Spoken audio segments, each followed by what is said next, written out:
Hi masters, అందరికీ నమస్తే. Welcome to JPS wisdom. Be with your breath, be a master, be a vegetarian. మనం మన స్వాధ్యాయోగాలో new age wisdom అయినటువంటి sunshine before the dawn, తెలుగులో నక్షత్రలోకాలు అనేటువంటి అద్భుతమైన జ్ఞానాన్ని అందుకుంటున్నాం. ఇప్పటి వరకు మనము 11 పార్ట్స్ కంప్లీట్ చేసుకున్నాం. ఈరోజు 12th పార్ట్. నిన్నటి భాగంలో సిరియస్ బృందం భూలోకానికి ప్రయాణం అవుతారు. స్పేస్ షిప్లో అంటే అంతరిక్ష నౌకలో వారి యొక్క ప్రయాణం. ఆ షిప్లో ఉన్నటువంటి కమాండర్ మిగతా సభ్యులతో వారి యొక్క పరిచయాలు, భూమి గురించి చర్చలు, అక్కడ వాతావరణం ఎలా ఉంది, అలాగే అట్లాంటిస్ గురించి కొన్ని విషయాలు తెలుసుకుంటారు. డార్క్ ఫోర్స్ ప్రభావం అక్కడ ఎలా ఉంది అనే విషయాల గురించి తెలుసుకుంటారు. అయితే ఇక్కడ అట్లాంటిస్ అనేది ప్లీడియన్స్ కాలనీ. ప్లీడియన్స్ అంటే మన కేంద్ర మహాసూర్యుడు. అల్సియన్ వీళ్ళకి లోకల్ సన్, అంటే మనకి సూర్యుడు ఎలాగో వాళ్ళకి అల్సియను ఈ లోకవాసులకు లోకల్ సన్.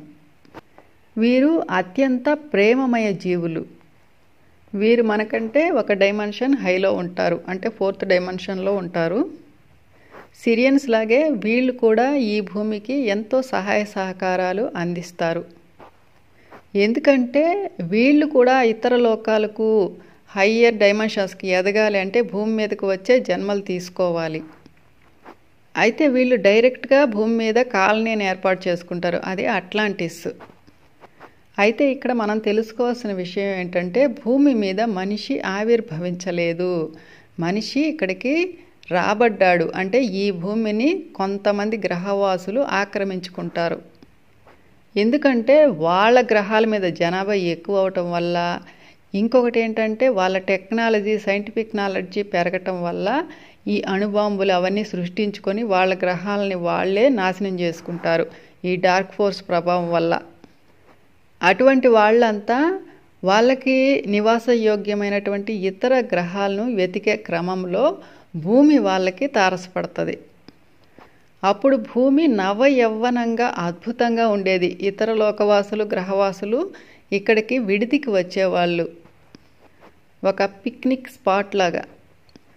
అంత అద్భుతంగా ఉండేది భూమి. అంటే ప్రకృతి కానీ ఇక్కడ ఉన్నటువంటి నీటి వసతులు కానీ ఎంతో అద్భుతంగా ఉండేది. ఎప్పుడైతే 13.5 లక్షల సంవత్సరాల క్రితం ఈ బక్కరాటిని గ్రహవాసులు మొట్టమొదటిగా భూమి మీదకి వచ్చారో అప్పటి నుంచి వేరే గ్రహవాసులు, ఇంకా అరెమైంట్ 3 గ్రహవాసులు కానీ, ప్లేడియన్స్ కానీ, సిరియన్స్, ఆండ్రోమిడాన్స్, ఆర్క్టూరియన్స్, ఇలా అనేక గ్రహాల నుంచి వచ్చి ఇక్కడ వాళ్ళ యొక్క నివాసయోగాలు ఏర్పాటు చేసుకొని వాళ్ళల్లో వాళ్లే కలహించుకొని ఈ డార్క్ ఫోర్స్ ప్రభావం వల్ల యుద్ధాలు చేసుకోవడం మొదలు పెడతారు. దానివల్ల ఈ భూమి మీద ఎడారులు ఏర్పడటము, అనుకోని ప్రకృతి వైపరీత్యాలు, కొన్ని సందర్భాల్లో భూమాతే వాళ్ళ మీద విరక్తి చెంది కొన్ని నగరాలను భూస్థాపితం, జలస్థాపితం చేయడం జరుగుతుంది. మరికొన్ని సందర్భాల్లో ఈ చీకటి శక్తులను పారద్రోలేదానికి మన కాస్మిక్ గవర్నమెంట్ కూడా కొన్ని ప్రయోగాలు భూమి మీద చేయడం ద్వారా భూమి ఎన్నోసార్లు ఈ ప్రళయాలకు, ప్రకృతి వైపరీత్యాలకు, ఈ బ్లాక్ టీషర్ట్స్ యొక్క ప్రభావానికి లోనయ్యి చివరికి 3rd డైమెన్షన్కి పడిపోద్ది. అయితే ఈ ప్లీడియన్స్ ఇక్కడ అట్లాంటిస్ నగరాన్ని ఏర్పాటు చేసుకొని అక్కడి నుంచి చిన్నగా వారి యొక్క ప్రేమ శక్తులతో కాస్త ఈ భూమి యొక్క ఫ్రీక్వెన్సీని పెంచడం జరుగుతుంది. అప్పుడు అట్లాంటిస్ 5th డైమెన్షన్లో ఉంటుంది. అందుకే ఎస్ఎన్ఏ వాళ్ళు ఆ నగరం చాలా అద్భుతంగా ఉంది, సుందరంగా ఉంది అని చెప్తారు. ఇదంతా 1,00,000 సంవత్సరాల క్రితం జరిగింది కాబట్టి. కానీ 26,000 సంవత్సరాల క్రితం ఈ అట్లాంటిస్ అనేది పూర్తిగా జలమయం అయిపోయింది. అదే ఇప్పుడు మనము మంచుగడ్డలు ఉంటాయి కదా, అలా దాని క్రింద ఉందన్నమాట అట్లాంటిస్. ఇప్పుడు ప్రస్తుతం ఈ అట్లాంటిస్ అనేది నార్త్ అమెరికాలో ఉంది.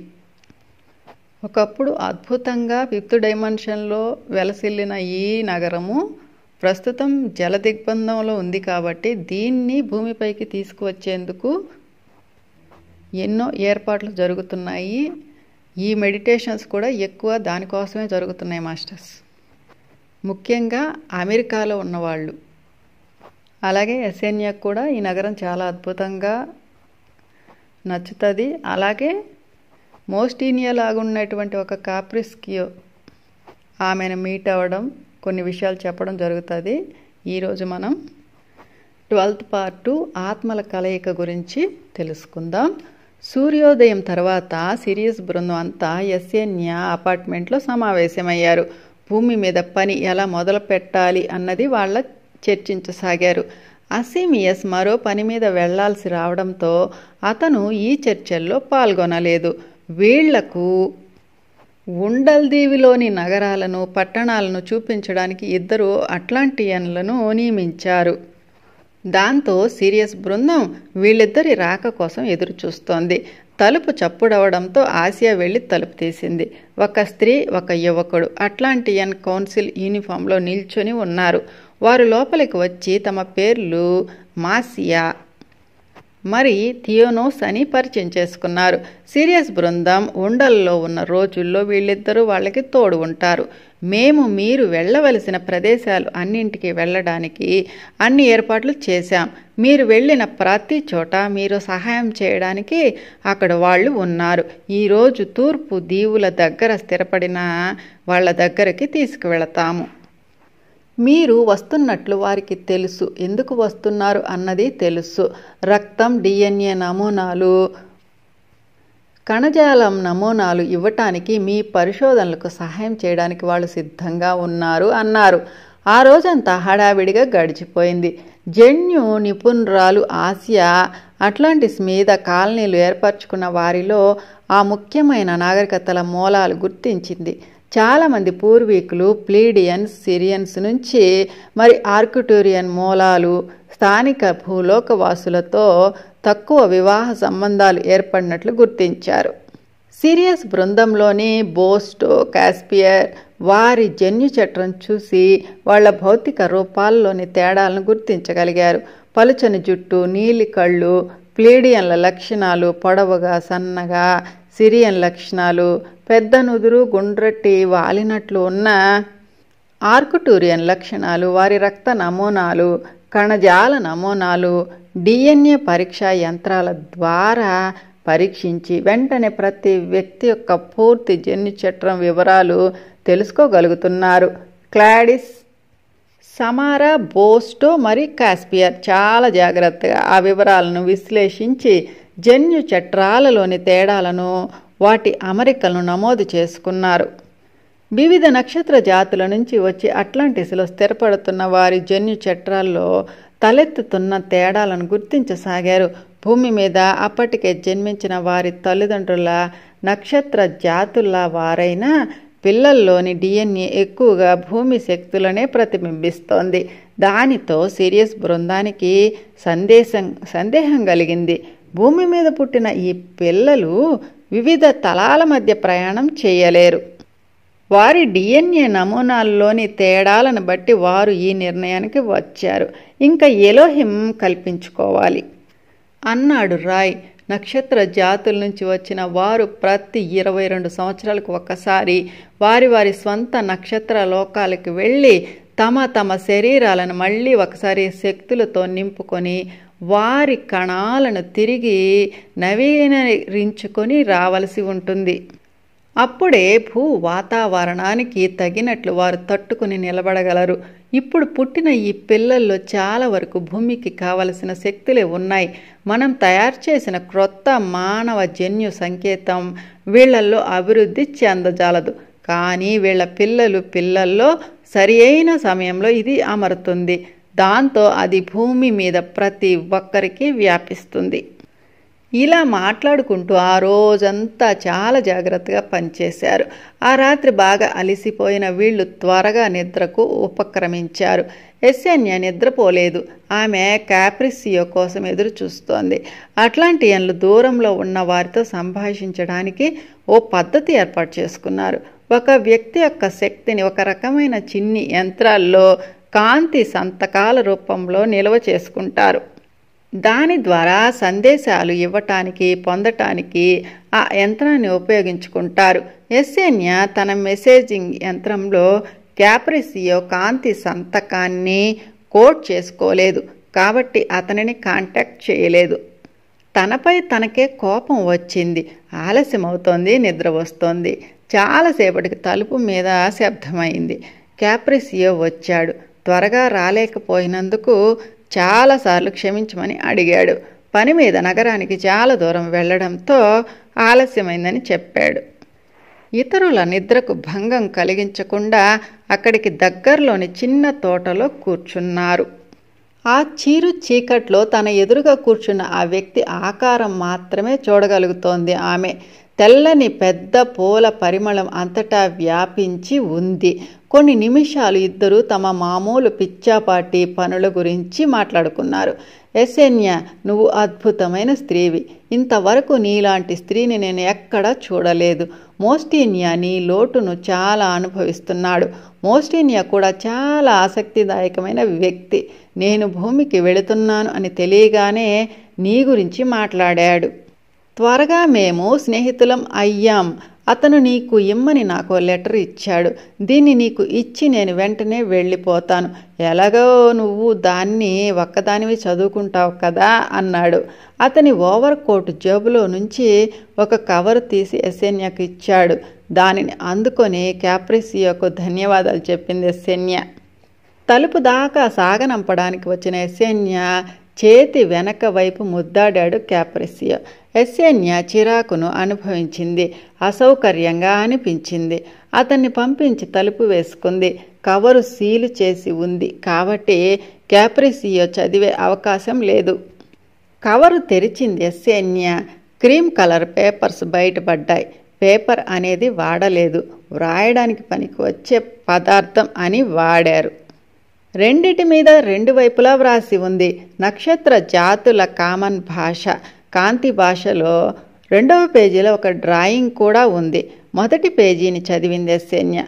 నువ్వు దీన్ని అందుకునేటప్పటికే నేను వెళ్ళిపోయి ఉంటాను. దయచేసి బాధపడవద్దు. నేను నీతో చెప్పినట్లుగానే చేస్తాను. ఒకరోజు నిన్ను కనుక్కోవడానికి నేను కూడా భూమికి వస్తాను. నిన్ను నక్షత్రాల్లోని నీ స్థానానికి, నీ ఇంటికి నేను తీసుకువస్తాను. గుర్తుంచుకో, నేను నిన్ను ప్రేమిస్తున్నాను. ఇప్పుడు ఎప్పుడు. మోస్టీనియా.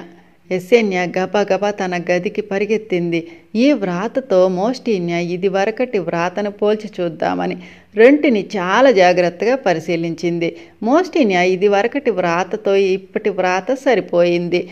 క్యాప్రిసియో మోసం చేయలేదు. రెండోసారి మళ్ళీ చదివింది. ఎస్సేన్యా, ఇది నువ్వు అందుకునేటప్పటికీ నేను వెళ్ళిపోయి ఉంటాను. అంటే ఏమిటి? లైరా నుంచి మరో చోటికి వెళ్ళిపోయాడా? లేక కౌన్సిల్ ప్రతినిధిగా తన స్థానం నుంచి వెళ్ళిపోయాడా? లేక జీవితం నుంచి వెళ్ళిపోయాడా? గుండె కొట్టుకోవడం క్షణం పాటు ఆగింది. కుర్చీలో కూలబడింది. తేరుకొని రెండవ పేజీలోని డ్రాయింగ్ వైపు దృష్టి సారించింది. అది కూడా నల్లని ఇంకుతోనే గీయబడి ఉంది. అది చూడడానికి మ్యాప్ లాగా ఉంది. ఒక దాని మీద ఒకటిగా ఉన్నట్లున్న రెండు నేల భాగాలు వింత ఆకారంలో ఉన్నాయి. క్రింది భాగం ఇంచుమించు దీర్ఘచతురస్రాకారంలో ఉంది. కానీ అంచులు మొద్దుగా ఉన్నాయి. ఈ పేజీలో గో టు మూకి వెళ్ళు అని మాత్రమే ఉంది. మ్యాప్లోని డ్రాయింగ్ ఒక దీవిలాగా అనిపించింది. ఆ రాత్రి ఆమె నిద్రపోలేదు. తన మెడలోని బంగారు తాళం చెవిని వ్రేళ్లతో తడిమింది. అదే బలమైన ప్రేమ ప్రకంపనలు. కానీ మోస్టీనియా గురించి తెలియని వేదనకు గురి అయింది ఎస్సేన్యా. టెలిపతిక్ మెసేజ్ ఏదైనా వినిపిస్తుందేమోనని గమనించింది. భయపడవద్దు, నేను ఎప్పుడు నీతోనే ఉంటాను. నీకే కష్టమో రాదు. ఈ మాటలు వింటూ నిద్రలోకి జారుకుంది ఎస్సేన్యా. ఉదయం అసీమియస్ తలుపు తడితే అలసటగానే నిద్రలేచింది. క్యాప్రిసియో గురించి, లెటర్ గురించి ఏమీ చెప్పాలనిపించలేదు. అందుకే వాటిని తన లోపల షర్టు జేబులో దాచేసింది. ప్రతిరోజు వలనే సిరియన్ బృందం DNA నమూనాలను సేకరించటం, విశ్లేషించడంలో మునిగిపోయింది. సుమారు 50 భూమి రోజుల తర్వాత వారు అక్కడి నుంచి సముద్రానికి బాగా దూరంగా ఉన్న మరో చోటికి వెళ్లాలని నిశ్చయించుకున్నారు. కాంతి నౌకలలో ఆ ప్రదేశానికి వెళ్ళి అక్కడి వివిధ ప్రదేశాలలో తమ పనులు సాగించాలని నిర్ణయించారు. వారికి ముందుగానే హెచ్చరికలు చేశారు. ఈ గొప్ప ఖండం అట్లాంటిస్లా కాదు, అక్కడి ప్రజలు కూడా వీళ్లను చూసి భయపడతారని చెప్పారు. కొన్ని చోట్ల అయితే జంతు చర్మాలు ధరించి జంతువుల్లాగే ప్రవర్తిస్తారు కూడా. అందుకే వీళ్ళకి సహాయకులుగా 5 అట్లాంటియన్లను పంపారు. వీళ్ళ పని అక్కడి స్థానికులను కొందరిని ఎంపిక చేయటం, సిరియన్స్ వాళ్ళ కణజాలం, DNA, రక్తం నమూనాలను సేకరించటం, అలా ఎన్నో ప్రదేశాలకు వెళ్ళటం, నమూనాలు సేకరించటం ఇలా జరిగిపోయింది. స్థానిక భూలోకవాసులు ఏమాత్రము భయపడకూడదు, బాధపడకూడదు అన్నది సిరియన్ల అభిమతం. అట్లాంటియన్ల దగ్గర ఒక సన్నని కర్ర లాంటిది ఉంటుంది. దానిని ఒక వ్యక్తి చుట్టూ తిప్పితే దాని శక్తి మత్తుమందులా పనిచేసి ఆ వ్యక్తిని నెమ్మదిగా గాఢ నిద్రలోకి పోయేలా చేస్తుంది. ఓ గంట తర్వాత ఆ వ్యక్తి నిద్రలేస్తే ఏం జరిగిందో అతనికి ఏమీ తెలియదు. కాబట్టి భయపడవలసిన పని లేదు అనుకున్నారు. వాళ్ల కాంతి నౌకల చుట్టూ కూడా అవి ఆకాశంలో ఎగిరేటప్పుడు అవి కనిపించకుండా ఉండేలా శక్తులను వలయంలా ఏర్పాటు చేసుకున్నారు. కనుక వాళ్ళు ఎక్కడ కావాలనుకుంటే అక్కడ నౌకలను నేల మీద దింపవచ్చు. అవి నేలను తాకినప్పుడు మాత్రమే కనిపిస్తాయి. ఎస్సేన్య దృష్టిలో స్థానిక భూలోకవాసుల జన్యు చట్రాన్ని అర్థం చేసుకోవడం చాలా అవసరం. భూలోకవాసులు అందరి DNAతో కలగలిసిపోగల విధంగా వారు క్రొత్త మానవ సృష్టి చేయాలి. అంటారిస్లో ఈ విషయాన్ని చర్చించిన విధంగా కాకుండా ఆచరణలోకి వచ్చేసరికి ఈ పని కాస్త క్లిష్టంగానే అనిపిస్తోంది. కానీ ఇప్పుడు అంత సజావుగా జరిగేలా ప్రయత్నాలు చెయ్యాలి. ఆ తర్వాత 20 రోజులు వారు తూర్పు అట్లాంటిస్లోని వివిధ భూభాగాలు తిరిగారు. ఈ ప్రాంతం అంతా కొండలు, ఎడారులు, గడ్డి మైదానాలతో నిండి ఉంది. వారితో పాటు అట్లాంటియన్ సహాయకులు వారి వారి సాధనాలతో ఉండటం వల్ల వీరికి కాస్త సులువుగా ఉంటుంది. వారు లేకపోతే పని చాలా కష్టమయ్యేది. ఎందుకంటే వీరి కాంతి నౌకలను చూడగానే ప్రజలు భయంతో పారిపోయేవారు. దీంతో వీరు రాత్రిళ్ళు వీరి నౌకలను ఆపి తెల్లవారుజామున కనిపించే స్థానికులతో పరిశోధనలు మొదలుపెట్టేవారు. ముఖ్యంగా ఒంటరిగా ఉన్నవాళ్ళు, చేపలు పట్టేవాళ్ళు, వేటగాళ్ళు, పశువుల కాపర్లు మొదలైన వారితో పని ముగించుకునేవాళ్ళు. వీరు ఈ సందర్భంలో మరో విషయాన్ని గమనించారు. చాలామంది స్థానికులలో దేవదూతల తిరుగుబాటు తర్వాత భూమి 5వ పరిమాణం నుంచి 3వ పరిమాణానికి దిగజారిన తర్వాత వచ్చిన ఆర్యుల జన్యు ప్రణాళిక కనిపించింది. వీరు ఒక రకమైన పౌష్టిక క్షీణతతో కనిపించారు. వారి శరీరాలకు భూమి మీద దొరికే ఆహార పదార్థాలకు అనుగుణ్యత కనపడలేదు. దాంతో వారు జంతువులను చంపి తిని జంతువుల ప్రకంపనలను తమ శరీరాల్లోకి తీసుకోవడం మొదలుపెట్టారు. దీంతో కొన్ని తరాల తర్వాత తమ ఆత్మవాణిని వినటం, తమలోని దివ్యత్వాన్ని మరిచిపోవడం జరిగింది. వీళ్ళు ఏకత్వంతో, ఐక్యతతో ఉండడం లేదు. చిన్న చిన్న తెగలుగా ఏర్పడి బ్రతకడం అలవాటు చేసుకున్నారు.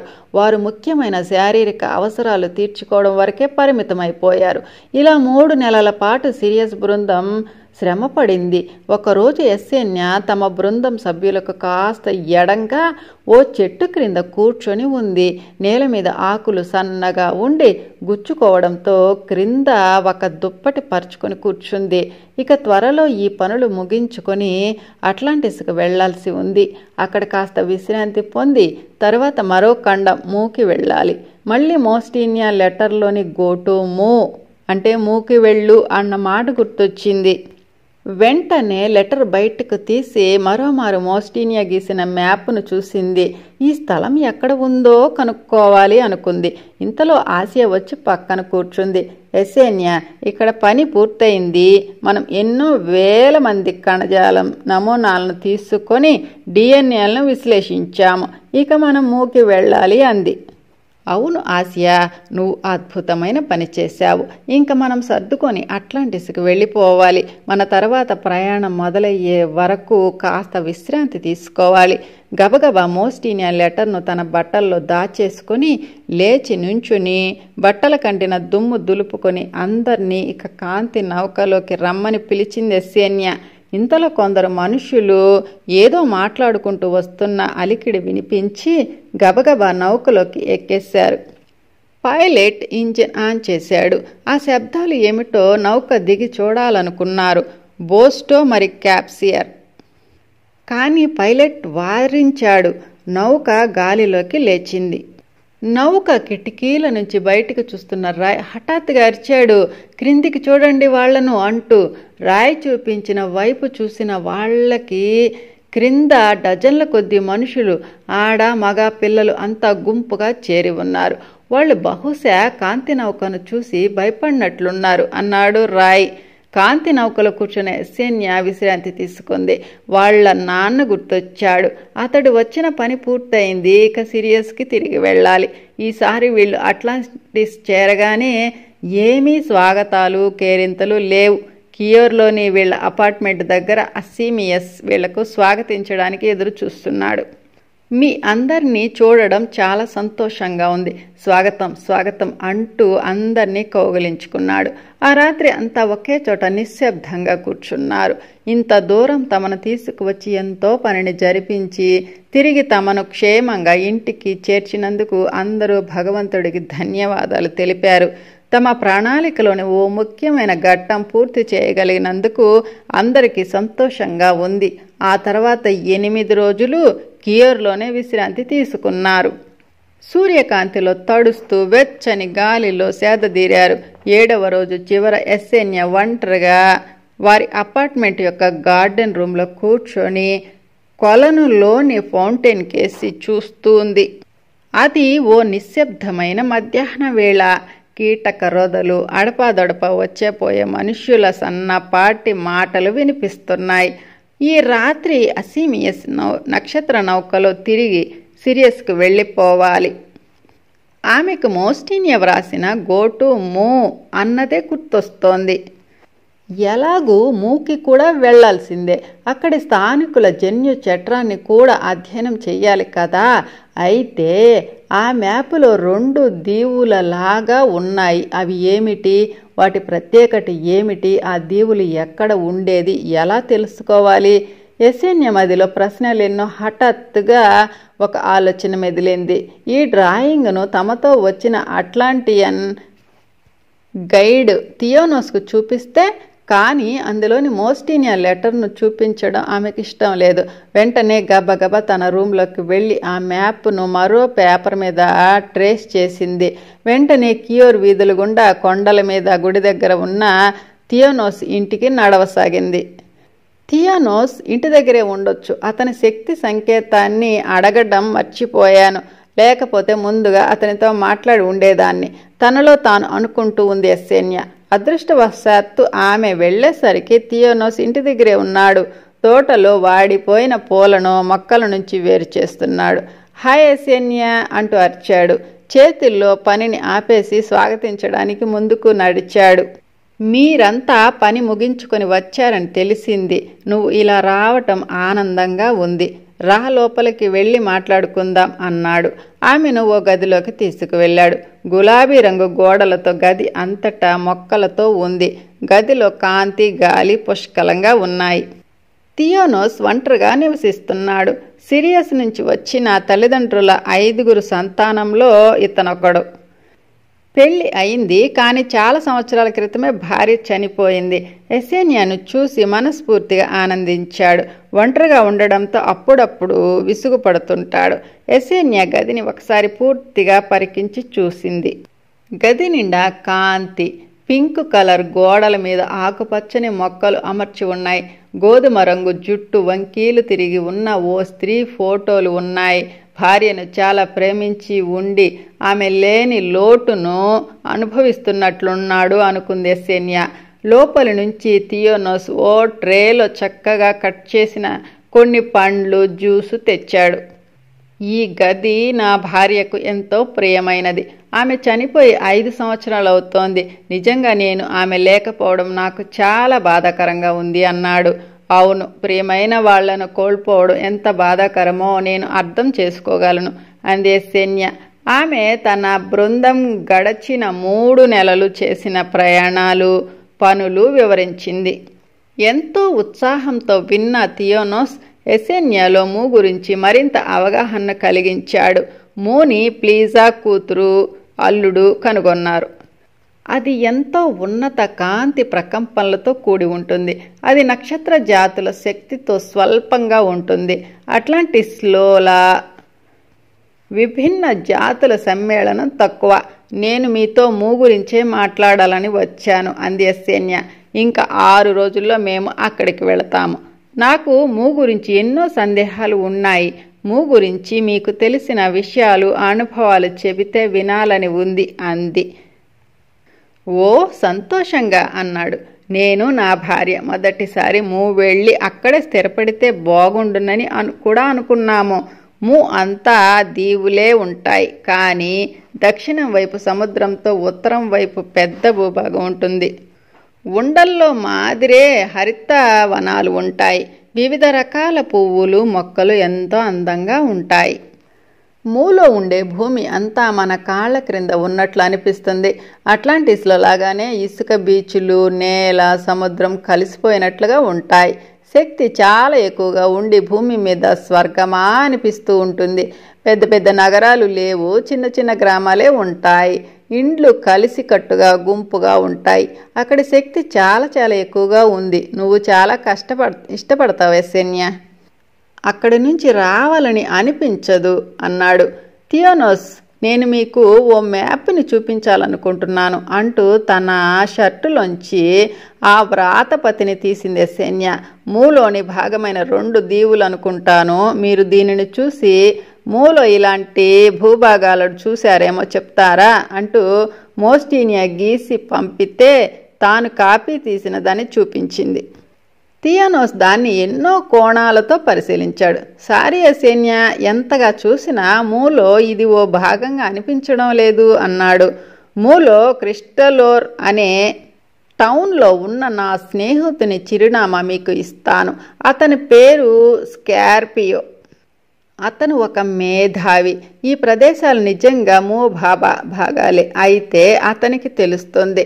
అతనికి నేను ఒక లెటర్ రాసి నీకు సహాయం చేయమని చెప్తాను అన్నాడు థియోనోస్.